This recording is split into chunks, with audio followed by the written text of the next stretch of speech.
Hello and welcome to FPL Mate, your best mate for fantasy Premier League content for the 2022-23 season. My name is Dan and it's time for our Game Week 37 buy, sell, keep, avoid video. We're so close to the end of the season, not too much time to make these transfer counts, so let's see what we can do today. If you do enjoy this one, do drop a like, do subscribe if you are new around here. Without further ado, let's get on with the video.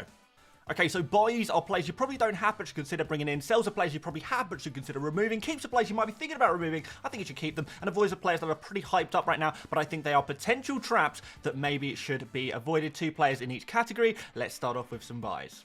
Okay, so our first buy, without a shadow of a doubt for me, is Bruno Fernandes. If you can make this transfer happen, I would definitely do it. Yes, he hasn't got amazing returns recently. I know some people have been disappointed with him, and that's completely understandable, but the underlying numbers are phenomenal. They really are. 1 goal and 2 assists in his past 5 game weeks, but 1.59 XG and 3.95 XA is really significant numbers. These are insane numbers that you don't see very often from players, and it really gives a good indication that they're good players to buy. And this excludes penalties, by the way, guys. Bruno Fernandes has not had a penalty in a very long time, so it seems. So yeah, even if you add the penalties to this, you never know, in a double game week you get an extra opportunity to get a lucky penalty, I guess, and that's definitely going to happen in a double game week like this. Bournemouth away, Chelsea at home, playing against 2 teams with nothing left to play for. These 2 teams just want to end their season and start again fresh next year, I'm guessing. They've already got their sun cream on, they've already got their swim trunks on, they are on the beach. So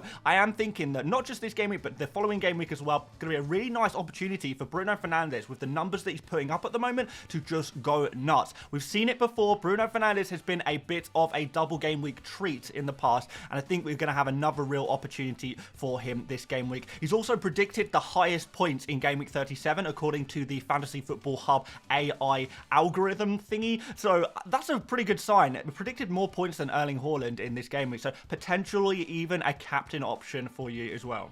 Now, we're going to go for another Manchester United player in the buy category, and that's going to be Luke Shaw, and there's no excuse not to buy this man. I appreciate that for Bruno Fernandes, it's going to be difficult to get to him for a lot of you guys, and if it's not possible, fair enough. But with Luke Shaw, a 5.2 million defender, that's pretty cheap. We've seen already that a lot of people are looking to sell certain defenders. The defenders just aren't doing it for the best part at the moment, with the exception of Trent Alexander-Arnold and Pervis Estupiñán, who are the 2 legends of the game at the moment. But I think Luke Shaw could very easily join their ranks over the last couple of game weeks as those super high scoring defenders, and that's because Shaw has moved back position to left back. So although his recent numbers aren't amazing, that is because he has been playing in the centre back position, and when he's playing on the left side of the Manchester United defence, that's going to be a very good thing for him. We already saw that against Wolves. He was very creative in that game, getting in some really dangerous positions and taking shots on as well, which is always really good to see. Luke Shaw is also on corners, which is very nice, but what I like the most about the Manchester United defence right now is not only have they got an absolute cracking double game week,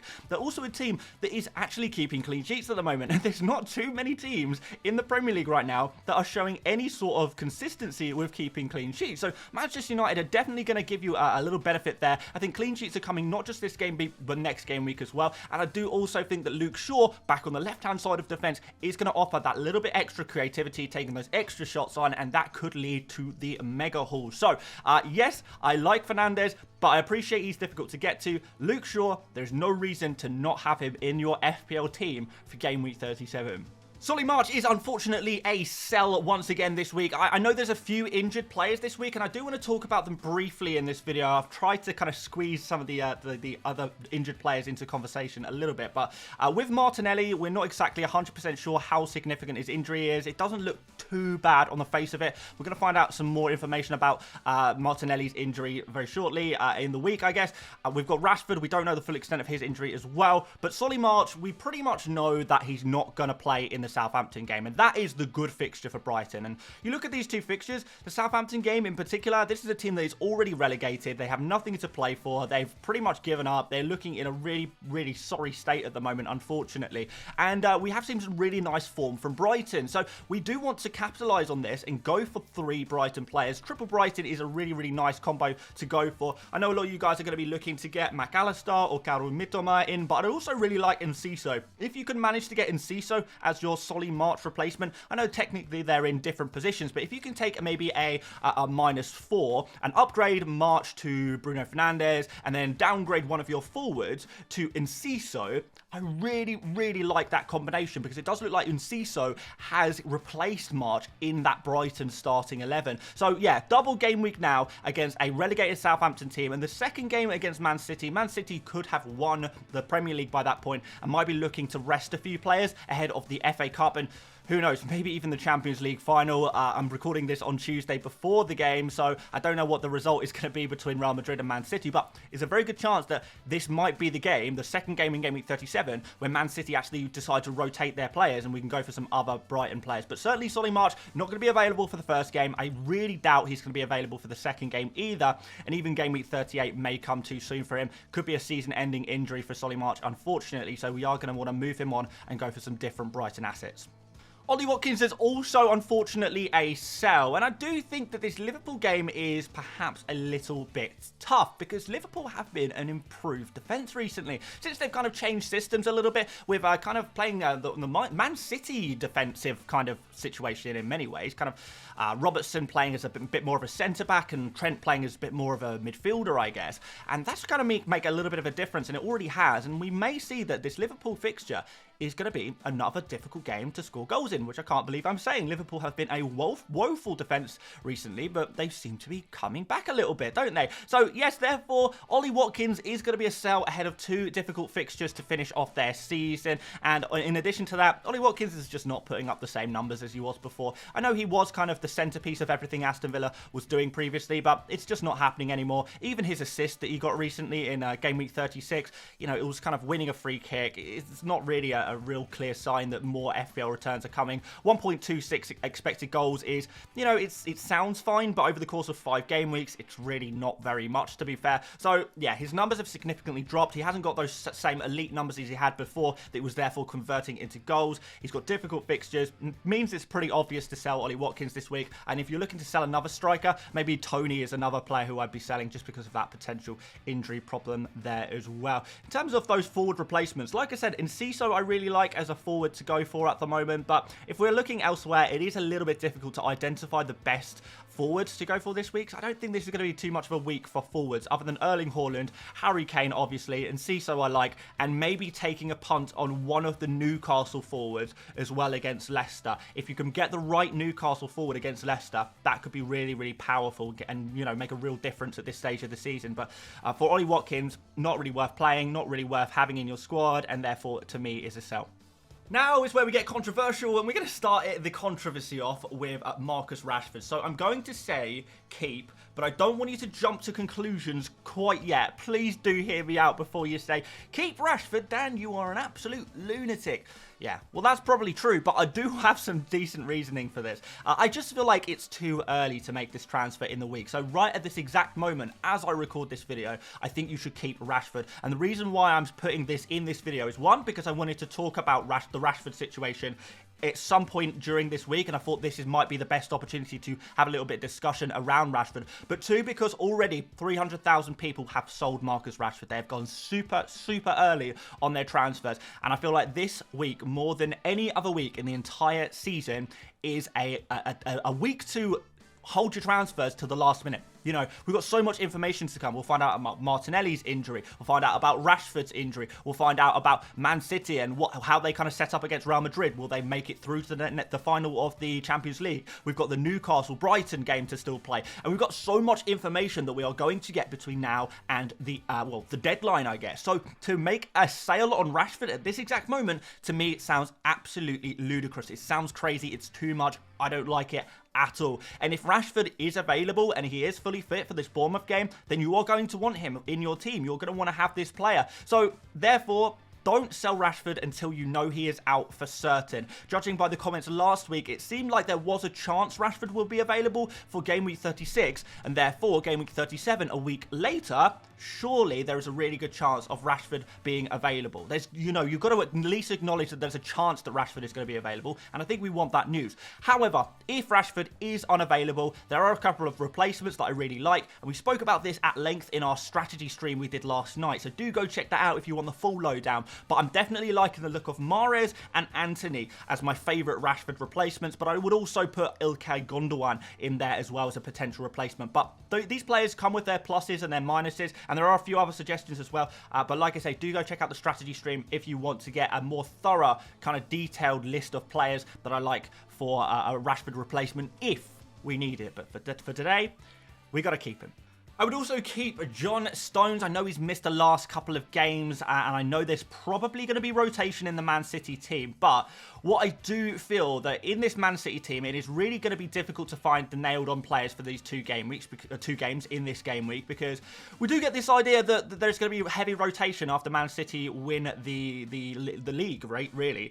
But in defence, I think that is where you can potentially get a player that plays 2 games, and although I wouldn't necessarily be buying the likes of John Stones right now, I'd definitely be open to the idea of keeping him. And I would say the same thing about Diaz or Walker. I'm not sure about Nathan Ake because he has been ruled out of the Champions League game, so I'm not sure if he's going to be back or not for the double game week. So maybe not keep Ake, but certainly in general, the Man City defenders, I think you've got a really, really good opportunity here to make a little bit of ground on people if you get lucky enough that your Man City defender is playing, is available, is rotation proof over the course of this double game week. It's a risk, of course, and if you want to go a bit safer, then I would understand why you would sell the likes of John Stones. But for me personally, if I already had him, I would not be looking to replace him with a different Man City player. I think it's too risky to do that, and I would just stick with what you've got. But as I say, wouldn't necessarily be looking to buy these kind of players. And finally, avoids, we'll start you off with Anthony Martial. So a double game week, which looks pretty good. A goal in game week 36, which looks pretty good. However, the unfortunate truth with Anthony Martial is that he is not a player who plays too many games. He's not a player who has that fitness to play 90 twice a week. It just doesn't happen, and it's not happened in a very, very long time, for pretty much as long as I can remember. So the idea of Martial starting both games in the double game week is certainly not a guarantee. So it looks good on paper, and I know a lot of you guys are looking for that new forward to bring into your team. I don't personally think Martial is the answer. I don't think he's nailed on for both of these games. Even when he is starting games, he is being substituted off really, really early in games as well. And you're not going to get the full value of Martial when I think there is so much value to be had from Manchester United players. So it's not only that I am not massively keen on Martial as a pick, but it's also the opportunity cost, which is something I do think we need to think about maybe as much as we can in FPL. The opportunity cost of using up your third Manchester United slot on Martial means you are going to miss out on another player. Now, say you've got Rashford or Bruno Fernandes or Luke Shaw or De Gea already. These 4 players, really good. Anthony there as well. If you go for Martial, it means that you're going to have to sacrifice one of those other players that I just mentioned, and therefore you're sacrificing their points. So even if Martial does get a goal in one of the games and doesn't start the other games, maybe gets an 8-pointer or something like that, which I can see happening. I can definitely see Martial getting an 8-pointer in the double game week. The upside of players outside of that is significantly more, and therefore I would be looking elsewhere if I'm going for my Manchester United play. So Martial, not really feeling it. I could say similar situation with Garnacho as well. Not really feeling it because of that opportunity cost, and going for those other Man United assets could be so much more valuable. And De Bruyne is going to be my final avoid. I mean, I guess this is another opportunity cost thing in a way that De Bruyne is just so expensive. I guess if you have the cash to burn and you really want to do it, then fine. But the problem is with De Bruyne is that he is going to be rotated. Like, I would really doubt that he plays 2 games in this double game week. I think he plays 1 absolute maximum. I think he probably plays the Chelsea game and then doesn't play it in the Brighton game. So it's going to be potential disappointment there for De Bruyne buyers. And considering that people are selling the likes of Salah and Kane in order to get De Bruyne into their team, I think that you are going to really feel disappointed when you're selling these single game week players who are doing really well and replacing them with a double game week player who actually just has a single game week because they end up only playing 1 game out of the 2. So I think that is going to be pretty dangerous that people are going for De Bruyne. I know he's probably in a lot of people's original plans, but I think those plans may need to slightly change now. I would much rather keep Salah than De Bruyne. I'd much rather have Bruno Fernandes if I'm going to go for that slightly more expensive midfielder. I'd much rather have Harry Kane and Erling Haaland if we're talking about other premiums as well. So in that sense, there isn't really a place for De Bruyne right now. If you want to go for a high risk, high reward kind of player from Man City who don't know if they're going to play both games or not, well, I would still rather go for Mahrez. I would still rather go for Gundogan. They are putting up better numbers at the moment, and they are possibly a little bit more nailed on, and they're possibly, well, definitely a little bit cheaper as well. So De Bruyne, I'm not really seeing why you would go for him right now, unless you're just trying to play super differential, just trying to do something crazy and different, in which case I completely understand that. Like, this is the final 2 game weeks. If there's any time to have a bit of fun, it is now.